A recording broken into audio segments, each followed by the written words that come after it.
নমস্কার। বাংলার মাটি বাংলার কৃষি এই অনুষ্ঠানে সকল দর্শক বন্ধুদের স্বাগত জানাই। আমি পঙ্কজ রয়েছি আপনাদের সঙ্গে।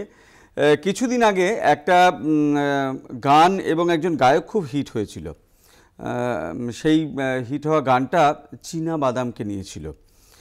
তো আজকে আমরা স্টুডিওতে যে আলোচনা করব সেই বিষয়টাও চীনাবাদাম, বা তখন কাঁচা বাদাম নিয়ে গান ছিল বটে, কিন্তু সেটাও চীনাবাদামই এক প্রকারের। তো চীনাবাদামকে নিয়ে, এবং আপনারা জানলে অবাক হবেন যে সারা ভারতবর্ষে যে তৈলবীজ চাষ হয়, এই বাদামের চাষ কিন্তু সর্বাধিক হয়, সবচেয়ে বেশি হয় তৈলবীজের মধ্যে। এবং আমাদের এখানেও তৈলবীজের চাষ বাড়ছে, বিশেষ করে এই প্রাক খরিফ মরশুমে এই চাষ বৃদ্ধি পেয়েছে, এবং আলুর পরে পরেই অনেক কৃষক বন্ধুরাই এই চাষ করেন। তার অনেকগুলো কারণ আছে। কারণ এই বাদামের মধ্যে প্রোটিন থেকে শুরু করে, তেল থেকে শুরু করে, কার্বোহাইড্রেট থেকে শুরু করে নানাবিধ জিনিস পাওয়া যায়, যেগুলো মানবদেহের জন্য অত্যন্ত অত্যন্ত উপকারী। এবং আরেকটা কারণেও এই চীনাবাদাম চাষের দিকে আমাদের ঝোঁক আরও বাড়াতে হবে, যে মাটির স্বাস্থ্যের জায়গা থেকে, যেহেতু এটি শিম্বগোত্রীয় উদ্ভিদ, তাই রাইজোবিয়ামের মাধ্যমে নাইট্রোজেন ধরে রাখে। এই চাষ করলে মাটিতে অনেক বেশি নাইট্রোজেনের পরিমাণ বৃদ্ধি পায়। সেই দিক দিয়েও চীনাবাদাম কিন্তু অত্যন্ত গুরুত্বপূর্ণ। আজকে আমাদের সঙ্গে আলোচনায় থাকবেন দুজন বিশিষ্ট অতিথি। আমরা আলোচনা করব বাদাম চাষের প্রস্তুতি নিয়ে। আমাদের সঙ্গে রয়েছেন আমার ঠিক বাদিকে ডক্টর সুমিত রায়, যুগ্ম কৃষি অধিকর্তা পি প্রযুক্তি, পূর্ব মেদিনীপুর, এবং রয়েছেন শ্রী দিলীপ মাইতি, অপর কৃষি অধিকর্তা পি তথ্য, পূর্ব মেদিনীপুর। এবং আলোচনায় অবশ্যই রয়েছেন আপনারা টেলিভিশন স্ক্রিনে যাওয়া নম্বরে ফোন করে আমাদের সঙ্গে এই আলোচনায় যোগ দিতে পারেন। আমি দিলীপবাবু আপনাকে দিয়ে আজকে অনুষ্ঠান শুরু করব, যে এই বাদাম চাষের অর্থনৈতিক গুরুত্ব ঠিক কতখানি, কোন জায়গায় দাঁড়িয়ে রয়েছে?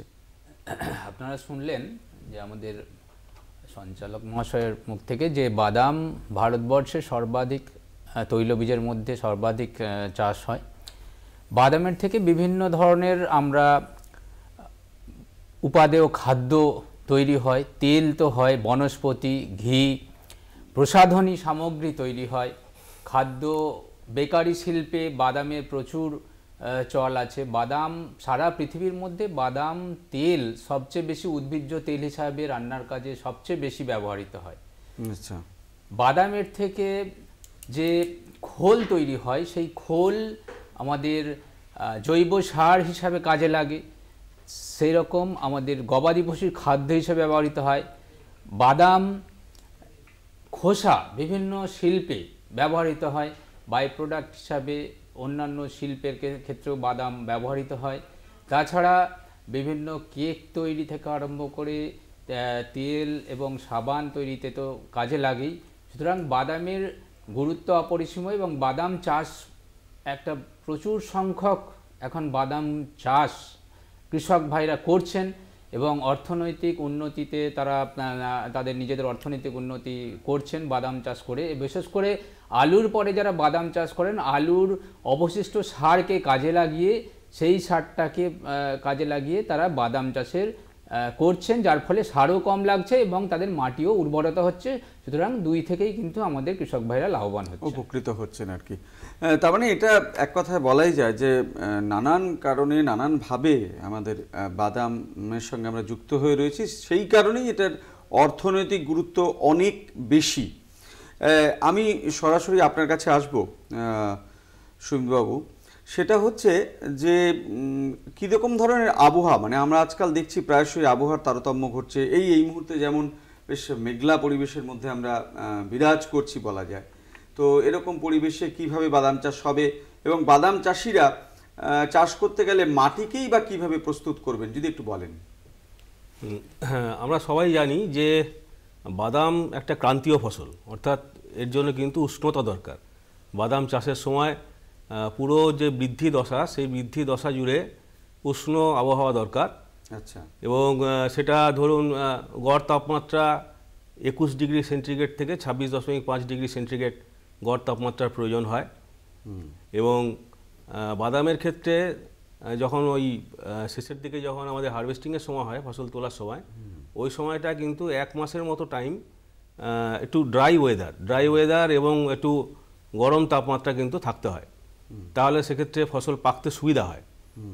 তো বাদামের এই বিষয়গুলো রয়েছে, এবং যারা খরিফ সিজনে চাষ করেন তাদের পুরো এই বৃদ্ধি দশা জুড়ে ন্যূনতম 50 সেন্টিমিটার বৃষ্টিপাত হওয়া প্রয়োজন বাদাম চাষের জন্য। আচ্ছা। তো এরকম পরিস্থিতিতে বাদাম চাষ করতে পারলে ভালো হয়। 3টে সিজনেই কিন্তু আমাদের বাদাম চাষ করা যায়, খরিফ মরশুমে এবং প্রাক খরিফ এবং রবি মরশুমে, 3টে মরশুমেই বাদাম চাষ হয়। বাদাম চাষের জন্য মাটি কিন্তু একদম মানে ঝুরঝুরে মাটি দরকার হয়। আচ্ছা। বিশেষ করে যেগুলো বেলে দোআঁশ বা দোআঁশ প্রকৃতির মাটি, সেই মাটি হচ্ছে বাদাম চাষের জন্য খুব উপযোগী। আচ্ছা। এবং বোধহয় জল যে মাটিতে দাঁড়াবে না, জল দাঁড়াবে না, এরকম মাটি দরকার। এবং বাদাম চাষের জন্য মাটির পিএইচ হতে হবে 5.5 থেকে 7। আচ্ছা। এর মধ্যে 5.5-এর নিচে যে পিএইচ আছে যে মাটি, সেই মাটিতে বাদাম চাষ না করাই ভালো। যদি কোনো মাটির পিএইচ মাত্রা 5.5-এর নিচে চলে যায়, সেক্ষেত্রে সেটা হেক্টর প্রতি 2 টন চুন দিয়ে সেই মাটিকে শোধন করে নিতে হবে। আচ্ছা। নালির মধ্যে চুন অ্যাপ্লিকেশন করে সেগুলো শোধন করার প্রয়োজন আছে।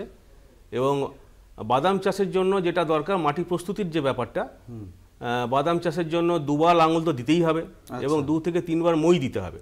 আচ্ছা। তো লাঙল আর মই দিয়ে মাটিটাকে পুরো ঝুরঝুরে করে নিতে হবে। আচ্ছা। এবং লাঙলের ফলাটা দেখতে হবে যে যেন 10 থেকে 15 সেন্টিমিটারের বেশি না ডিপ হয়। কেন এ কথা বলছি, এটার ব্যাপার আছে। যদি আমরা খুব বেশি গভীর করে লাঙল দিই, তাহলে ওই সুঁটিগুলো অনেক গভীরে চলে যাবে যখন এই পেগিংটা হবে, এবং সেক্ষেত্রে ফসল তোলার সময় অনেক কষ্ট হবে। অনেক গভীরে যদি চলে যায়, মানে ফুল থেকে যখন ফল হবে, তো সেটা যাতে ওই 10 থেকে 15 সেন্টিমিটারের তলাতে না যায়, সেই জন্য আমরা খুব গভীরভাবে লাঙল দেবো না। আচ্ছা। তো এইভাবে লাঙল দিয়ে চাষ করতে হবে। এবং যদি গ্রীষ্মকালীন একটা চাষ দিয়ে 2 থেকে 3 সপ্তাহ ফেলে রাখা যায়, সেটা খুব উপকারী হয়। কারণ মাটির মধ্যে থাকা অপকারী জীবাণু, কিছু রোগ পোকা, আছাড় বীজ ইত্যাদি, এগুলো কিন্তু বিনষ্ট করা যায়। আচ্ছা, আমরা রোগ পোকা, বীজ শোধন সমস্তটাই শুনবো, কিন্তু সবার আগে একজন দর্শক বন্ধু আমাদের এই আলোচনায় উপস্থিত রয়েছেন, একটু শুনে নেব তিনি কি বলছেন। নমস্কার। নমস্কার। নমস্কার। হ্যাঁ, শুনতে পাচ্ছি, বলুন। হ্যাঁ, বলছি যে বাদাম চাষে মানে উন্নত বীজ, ভালো বীজ এবং বাদাম চাষ সম্বন্ধে আমরা বিস্তারিতভাবে কোথায় জানবো? আচ্ছা। যে আপনাদের স্টুডিও ছাড়া আমরা ব্লক অফিসে যাচ্ছি, সেখানে তারা একটি বই দিয়ে দিচ্ছে, এই নিয়ে আমরা কিছুই বুঝতে পারছি না। আচ্ছা। আচ্ছা। আচ্ছা। ব্লক অফিসে কিছুই নাই। আচ্ছা। উন্নত বীজ কোথায় পাবো এবং চাষটা কিভাবে করবো আলু তুলে? আচ্ছা, চাষ কি করে করবেন এই নিয়ে আলোচনা করবো, আপনি শুনতে থাকুন অবশ্যই। অনেক ধন্যবাদ টেলিফোন করবার জন্য। দর্শক বন্ধু যে টেলিফোনটা করলেন, যে উনি বীজ কোথায় পাবেন এটার একটা সঠিক উত্তর পেতে চাইছেন, এবং অনেক সময় ব্লক অফিসে গিয়ে কিন্তু পুরোপুরি সহযোগিতা বা সাহায্য উনি পাচ্ছেন না। আমি আপনার কাছে আসবো, একটু যদি উপযোগী জাতগুলোর কথা একটু বলেন, এবং সাথে সাথে বীজ কোথা থেকে পাবেন কৃষক বন্ধুরা। হ্যাঁ, আছি। বাদামের মূলত 2 ধরনের জাত আছে। একটা হচ্ছে ছড়ানো বা স্প্রেডিং টাইপ, আর হচ্ছে গুচ্ছ টাইপ, বাঞ্চ টাইপ। 2 ধরনের জাত হয়। আমাদের পশ্চিমবাংলায় সাধারণত বাঞ্চ টাইপের চাষটাই বেশি হয়। বাঞ্চ টাইপ 3 ঋতুতেই চাষ হতে পারে, প্রাক খরিফ, গ্রীষ্ম এবং রবি মরশুমে। 3টে ঋতুতেই চাষ হয়। বাঞ্চ টাইপের মধ্যে যে জাতগুলি প্রধান, সেটা হচ্ছে 105 থেকে 120 দিনের মধ্যে সাধারণত এরা ফলন দেয়। যে জাতগুলি প্রধান সেগুলো হচ্ছে TAG 24, TAG 37A, TAG 57, AK 1224, JL 24, এই ধরনের TMV 3, TMV 7, এই ধরনের বিভিন্ন ধরনের জাত, উন্নত প্রজাতির জাত পাওয়া যায়। সেই জাতগুলি মূলত 105 থেকে 120 দিনের মধ্যে ফলন দেয়। এবং স্প্রেডিং টাইপ যে জাতগুলি সাধারণত পশ্চিমবাংলায় খুব একটা চাষ হয় না, কারণ এতে পাকতে বেশি সময় নেয়। 150 থেকে 180 দিনের পাকে এটা ফলন দেয়, সেই জন্যে এই জাতের চাষ কম হয়। এবং এতে স্পেসিং, অর্থাৎ গাছ থেকে গাছের দূরত্ব বেশি হয়, যার ফলে শেষে গিয়ে আমাদের প্রকারান্তরে ফলন কম হয়। এবং জায়গাটা বেশি লাগার জন্যে আমাদের ফলনটা কমে যায়। সেই জন্যে আমাদের এলাকায় পশ্চিমবাংলায় সাধারণত বাঞ্চ টাইপের ফসলটা বেশি হয়। একটি জাত আছে TMV 7, এটি শুষ্ক কাঁকুড়ে এলাকায় ভালো চাষ হয়। বাদাম বীজ মূলত আমাদের যে লাইসেন্স প্রাপ্ত যে বীজ বিক্রেতা আছেন ওনাদের কাছ থেকে কৃষক ভাইরা সংগ্রহ করতে পারেন। আচ্ছা, আমাদের কৃষি দপ্তর থেকে বীজ কিছু প্রদর্শনী ক্ষেত্র হিসাবে কৃষকদের মধ্যে চাষ করে দেখানো হয়, নতুন জাত হিসাবে তার ফলন কিরূপ, এই এলাকায় তার কিভাবে সে অভিযোজিত হচ্ছে বা কিরূপ ফলন দিচ্ছে, রোগ পোকা কিরম লাগছে, সেই রকম কৃষকদের মধ্যে সচেতনতা বাড়ানোর জন্য এবং অন্য কৃষককে উৎসাহিত করার জন্য প্রদর্শনী ক্ষেত্র হিসাবে দেওয়া হয়। আচ্ছা, কৃষি দপ্তরের যে ব্লক সহকৃষি অধিকর্তার অফিস আছে, করণ আছে, সেই করণে গিয়ে বাদাম চাষ সম্পর্কে আপনি জানতে পারবেন। সেক্ষেত্রে দেখা যায় আমাদের কৃষি অধিকর্তার সঙ্গে হয়তো দেখা পেলেন না, সেক্ষেত্রে আপনারা কৃষি দপ্তরের যে অন্যান্য যে কর্মচারীরা আছেন তাদের সঙ্গেও কথা বলে কিছুটা হলেও আপনারা জানতে পারবেন কি ধরনের বীজ আপনি সংগ্রহ করবেন, কখন লাগাবেন, এবং এই যে আলোচনা করছি এটা শুনতে থাকুন, এতেও কিন্তু আপনি এই প্রচার মাধ্যমগুলোর মাধ্যমেও কিন্তু আপনারা সরাসরি জানতে পাচ্ছেন। খুব ভালো কথা। আমি সুমিতবাবু আপনার কাছে আসব।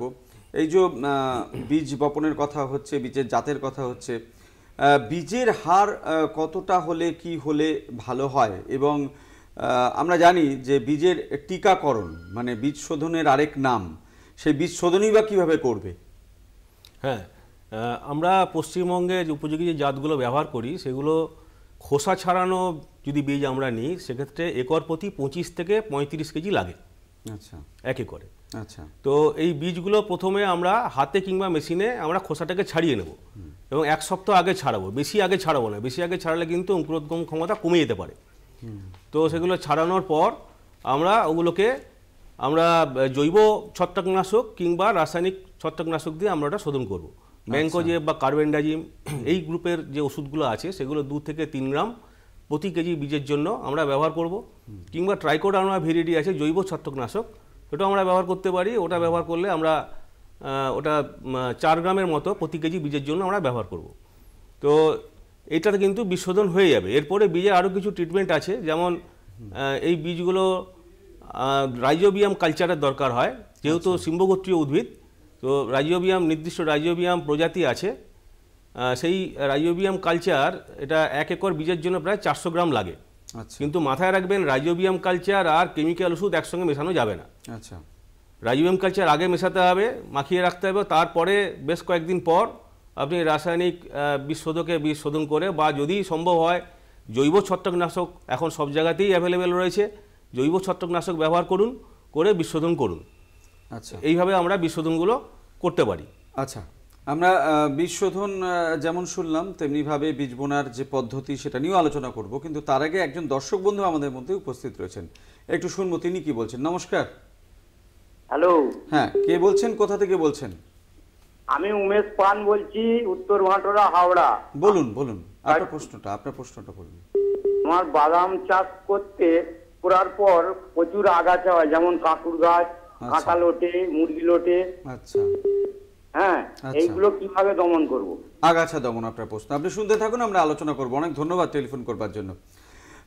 আমি বীজ বোনার সময় এবং পদ্ধতি নিয়ে দিলীপবাবু আপনার কাছে আসবো, এবং যে দর্শক বন্ধু ফোন করলেন যে আগাছা দমন তার ক্ষেত্রে একটা সমস্যা হচ্ছে, আপনি যদি একই সঙ্গে সেই উত্তরটাও দেন একটু। বীজ বোনার সময় আগেই আমরা আলোচনা করলাম 3টি ঋতুতেই বাদাম চাষ করা যায়। মূলত পশ্চিমবঙ্গে প্রাক খরিফ এবং গ্রীষ্ম মরশুমে বাদাম বপন করা হয়। প্রাক খরিফ মরশুমের জন্য জানুয়ারি মাসের মধ্যবর্তী সময় থেকে ফেব্রুয়ারি মাসের মধ্যবর্তী সময় পর্যন্ত লাগানো যায়, অর্থাৎ মাঘ মাস এবং পৌষ মাসের শেষ থেকে মাঘ মাস পুরোটাই এবং ফাল্গুনের প্রথম দিক পর্যন্ত বাদাম বপন করা চলে। এবং গ্রীষ্ম মরশুমে বা বর্ষার জন্য খরিফ মরশুমে বাদাম চাষের জন্য আমাদের যে পাহাড়ি লাল কাঁকুড়ে মাটি অঞ্চল আছে, যেমন পুরুলিয়া, বাঁকুড়া, বীরভূম এবং মেদিনীপুরের কিছু এলাকা, সেখানে বর্ষা মরশুমে বাদাম চাষ করা যায়। তার জন্য আমাদের মে মাসের মাঝামাঝি সময় থেকে জুন মাসের শেষ পর্যন্ত চাষি কৃষক ভাইরা বাদাম বপন করতে পারবেন এবং বাদাম বপন করলে ভালো ফলন পাওয়া যাবে। আমাদের মূলত আমরা যেটা বলছি যে বাদাম মাটি ঝুরঝুরে করে নেওয়ার পর আপনি সারি তৈরি করুন চক্রবিদা দিয়ে বা হুইল হো চালিয়ে বা যে কোনোভাবে সারি তৈরি করুন। বাঞ্চ টাইপের জন্য, বাঞ্চ টাইপ যেটা আমাদের চাষ হয় পশ্চিমবঙ্গে বেশিরভাগটাই, তার জন্য 30 সেন্টিমিটার সারি থেকে সারির দূরত্ব রাখতে হবে এবং গাছ থেকে গাছের দূরত্ব রাখা যাবে 10 থেকে 15 সেন্টিমিটার। এটা রাখলে আমাদের ভালো ফলন পাওয়া যাবে। বীজ শোধন করে তারপরে শোধন করা বীজ আপনি লাগান এবং ওই রিজ এবং ফারো সিস্টেমে যেখানে আপনার রিজ এর ওইখানটায় আপনার বাদামটা লাগাতে হবে, যাতে কিনা বর্ষার বৃষ্টি হলে বা খরিফ মরশুমে যারা বাদাম চাষ করবেন সেখানে বৃষ্টি হলে যাতে জল দাঁড়াতে না পারে। রবি মরশুমে সেচ দেওয়ার পরেও যাতে সেচটা আমার ফাড়ো দিয়ে মানে লাইনের নিচ দিয়ে বয়ে যায়, যাতে জল দাঁড়াতে না পারে, সেইটা দেখে আমাদের বাদামটা বপন করতে হবে। এবং এইভাবে আপনারা সারি থেকে সারি এবং বীজ থেকে বীজ দূরত্ব রেখে বাদামটা বপন করবেন। আচ্ছা, বাদাম চাষের ক্ষেত্রে সুসংহত খাদ্য ব্যবস্থাপনা আমরা একটু আপনার কাছে শুনে নেব এবং দর্শক বন্ধু আগাছা নিয়ে একটু প্রশ্ন করেছিলেন, যদি একসাথেই বলেন। ঠিক আছে। বাদাম চাষে সুসংহত ব্যবস্থাপনা বলতে প্রথমেই আমাদের মাথায় রাখতে হবে যে বাদামটা কিন্তু আমরা মূলত এটা তেলের জন্যই বিখ্যাত। তো বাদামের তেল উৎপাদন নির্ভর করে সালফারের উপরে। তো যখন আমরা রাসায়নিক সার ব্যবহার করব তখন ফসফেট হিসেবে যে সার ব্যবহার করব সেটা অবশ্যই সিঙ্গেল সুপার ফসফেট হতে হবে, কারণ আমরা সবাই জানি যে সিঙ্গেল সুপার ফসফেটে প্রায় 12% সালফার আছে।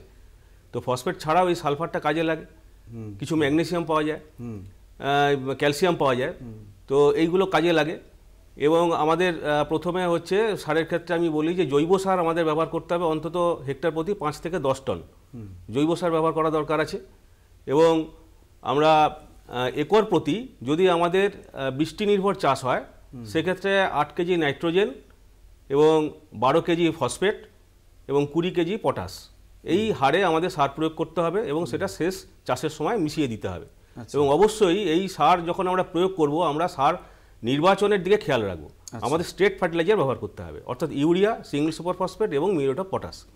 এই স্ট্রেট ফার্টিলাইজারগুলো ব্যবহার করলে একদিকে আমরা যেমন সালফার পাচ্ছি ফ্রিতে, তেমনি আমরা হিসেব করে দেখেছি যে এতে কিন্তু কৃষক ভাইদের খরচা অনেক কমে। যে কমপ্লেক্স ফার্টিলাইজারগুলো আছে সেগুলোর দাম অনেক বেশি এবং এতে কিন্তু অনেক মানে গাছেরও অনেক উপকার হয়।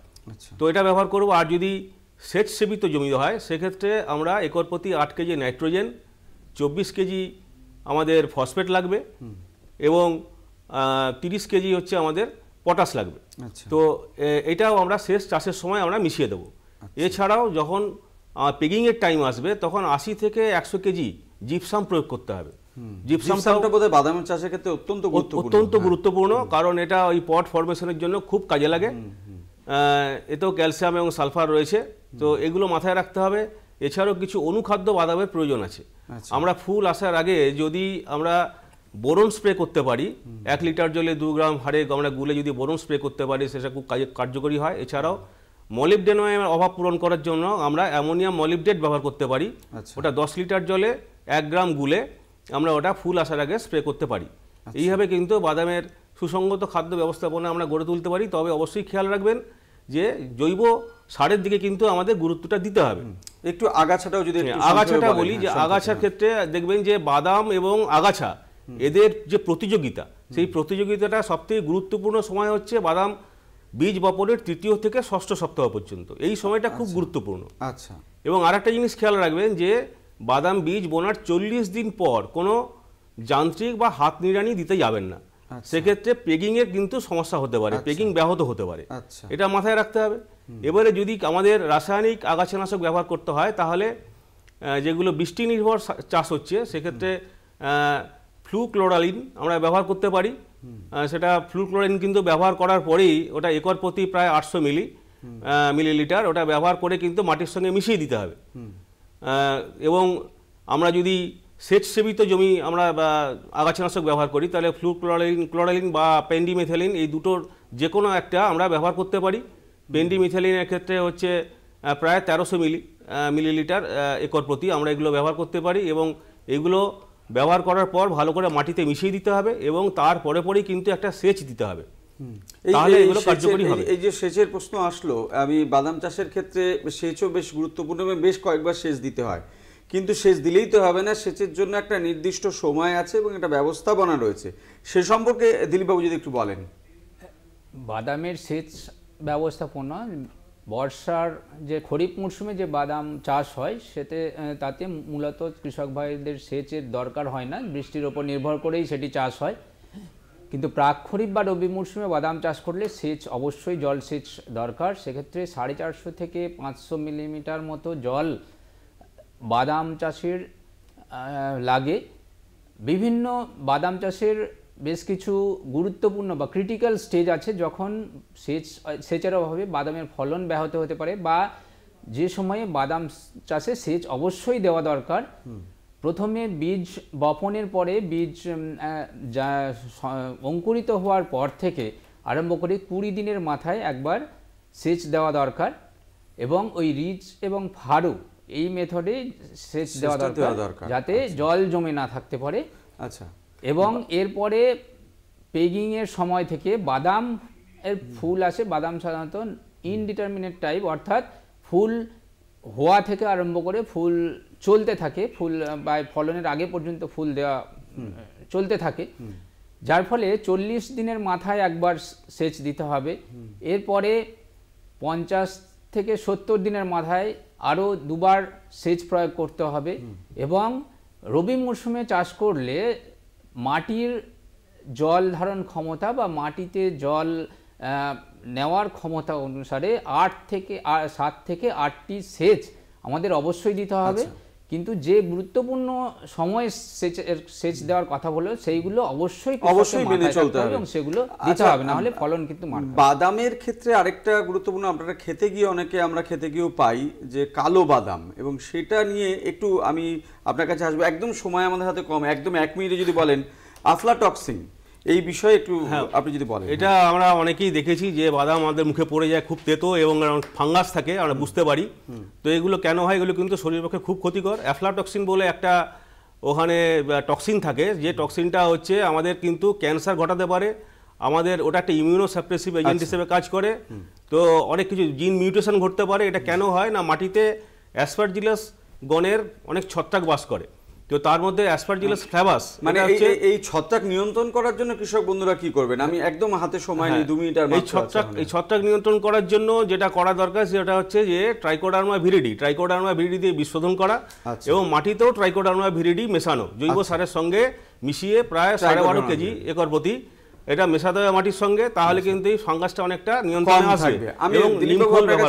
আমি দিলীপবাবু একদম শেষে আসবো যে কীট শত্রু এবং রোগ এই নিয়ন্ত্রণের যে ব্যবস্থাপনা, আমাদের আলোচনা একদম শেষের দিকে, 2 মিনিটের মধ্যে। বাদাম চাষে কীটশত্রু এবং রোগের উপদ্রব দেখা যায়।